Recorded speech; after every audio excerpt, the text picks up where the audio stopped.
এই যে 5 তারিখ যে বিপ্লবটা ঘটল, কারা ঘটিয়েছে?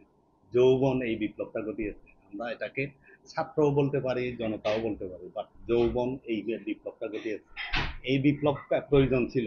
বাট একটা জিনিসকে আমি আজকে রিকগনাইজ করতে চাই, সেই রংপুরের এই ছেলেটা আবু সাহেব, এই ছেলেটাকে আমি তার মৃত্যুতে আমি স্বচক্ষে দেখেছি, আমি টেলিভিশনে দেখেছি, বহুবার দেখেছি। আমার খুব মায়া লেগেছে, আমার খুব ইয়ে লেগেছে। যে আমি আপনাদেরকে বলি যে রক্ত অনেক ঝরেছে, আমাদের আর রক্ত ঝরানোর দরকার নাই। আমি এমনিতেই চিটিয়াং হিল টেক্সের মানুষ, আমরা চিটিয়াং হিল টেক্সে অনেক ইতিহাস আমরা জানি।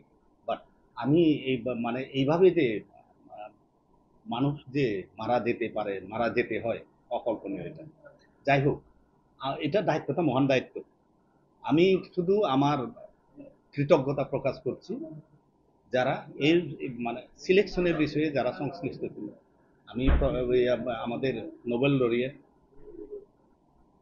ইউনুস স্যারকে আমি ধন্যবাদ জানাই যে এই দায়িত্বটা নিয়েছেন।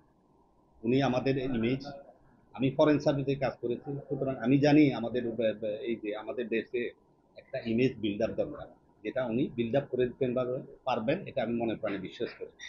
সেকেন্ড, আমি আপনাদেরকে বলি অন্যান্য যারা আছে যে আমাকে এই সিলেকশনে রেখে দিয়েছে, আমি কৃতজ্ঞতা প্রকাশ করছি পার্বত্যবাসীদের পক্ষ থেকে। পার্বত্যবাসী আমরা সবাই 2 মিলিয়ন পার্বত্যবাসী আছি, আমরা সবার পক্ষ থেকে আমি সিলেকশন কমিটিকে এবং মহামান্যকে ধন্যবাদ জানাচ্ছি যে আমাকে ওনারা অ্যাকসেপ্ট করেছেন।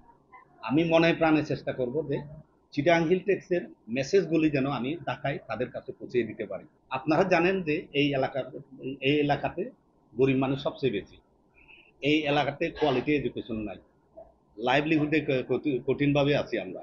তারপরে স্বাস্থ্যের দিক থেকে আমরা যদি বলি, আমাদের স্বাস্থ্যের খাতেও আমরা খুব পেছনে আছি।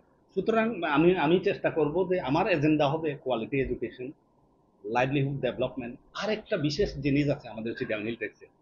এই চিটাং হিল টেক্সে আমরা অ্যাবাউট 44-45% অক্সিজেন জেনারেট করি, কিন্তু ওটা এখন খুব খারাপ কন্ডিশনে আছে, যে ওই পরিমাণ অক্সিজেন হচ্ছে না বলে আমরা মনে করি। সুতরাং পরিবেশ নিয়েও কাজ করার অনেক স্কোপ আছে।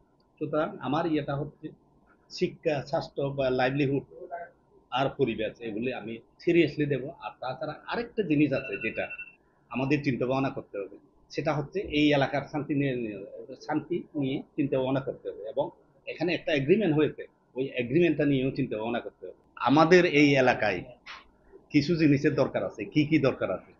Good governance, empowerment of local institutions, এগুলি খুব জরুরি। আজকে যদি গুড গভর্নেন্স থাকতো, লোকাল ইনস্টিটিউশন যদি আজকে এম্পাওয়ার হতো, রেসপন্সিবিলিটি তারা বুঝতে পারতো যে এই অঞ্চলের মানুষের ভাগ্য উন্নয়নের জন্য তাদের কি কাজ করতে হবে।